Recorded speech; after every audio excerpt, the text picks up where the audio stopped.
Afghanistan's fall to the Taliban this summer saw Canadian vets jump into action to help their former Afghan colleagues.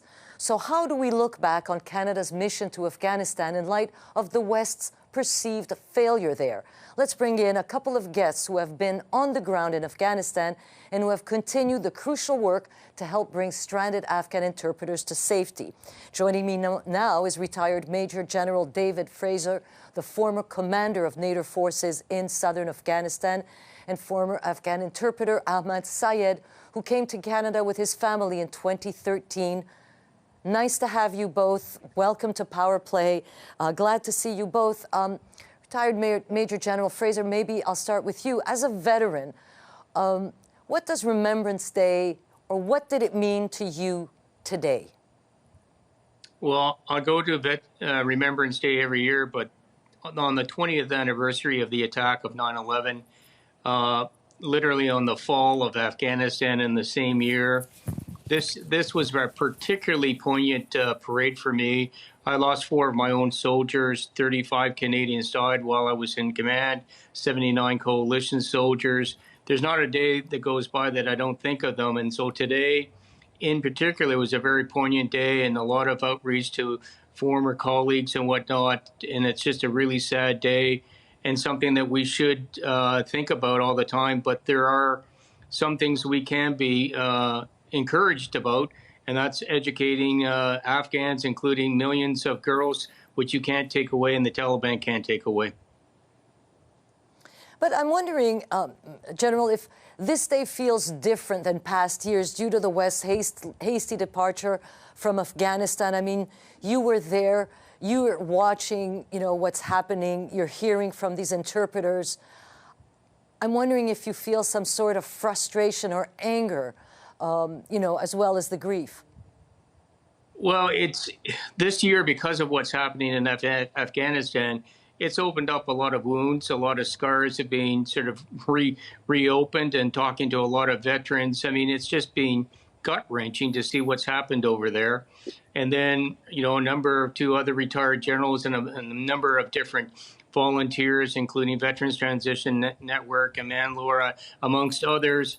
We are trying to get out Afghans out of the country. We started with 117. We're now looking at least 1,700 applicants, about 13,000 people. And it's very frustrating that we can't get them out of the country.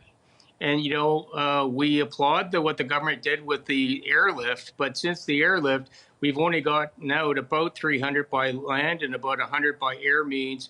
And there's literally thousands left. And we're just frustrated of how do we get them out. Ahmed, let me ask you, you worked for the Canadian Armed Forces from 2004 to 2008.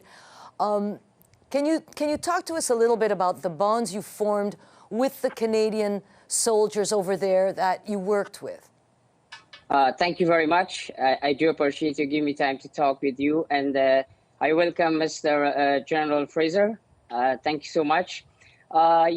I worked with the Canadian Forces from 2004 to 2008, and we work with the Canadian soldiers, along with the Canadian soldiers.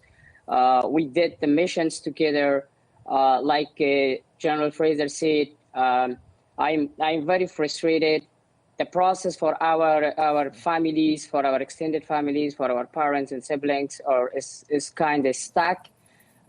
From last hunger strike we did at the Parliament Hill, and we get promises from the IRCC, from Immigration Office, and then nothing changed, honestly. I do agree with Mr. Fraser, David Fraser, that Laura, VTN, they bring some people, yes, they bring some applicants, but none of our families, none of our extended families are included on that group.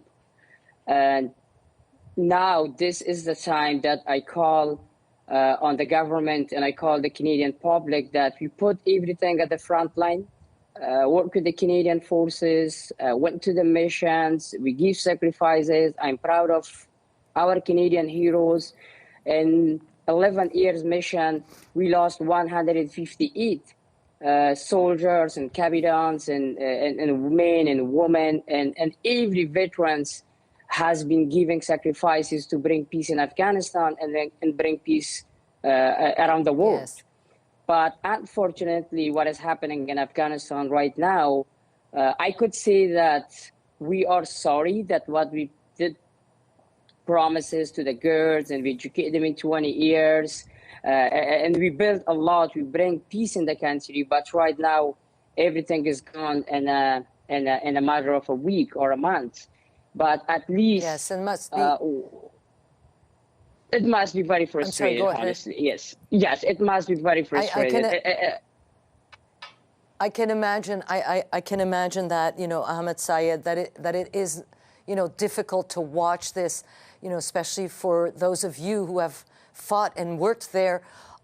Major General Fraser, Afghanistan veterans have spent so much of their own money and raising funds and time behind the scene, spearheading the efforts to get Afghan interpreters and their families out to Canada.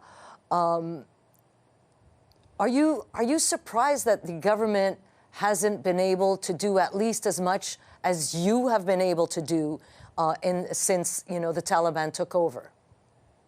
Yes, I am surprised. Yes. I am surprised that the government is taken so long to do what they have done, and they really haven't gotten into gear. We have raised close to about over $3 million as the group, most of it having come from all private donors, from corporations, from people who care. Some money has come from the government, but our ask of the government is quite simple.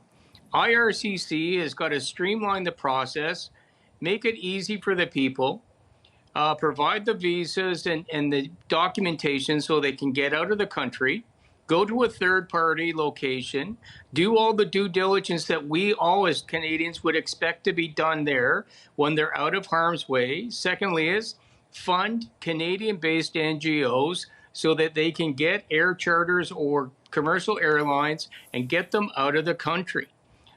We are still waiting for a plan, and it's just taking too long to get these people out. We have a moral obligation to them. We could not have done this mission without these Afghans. And we're talking about interpreters, locally employed civilians, and now the vulnerable groups like LGBTQ, women, journalists, and others, and their families.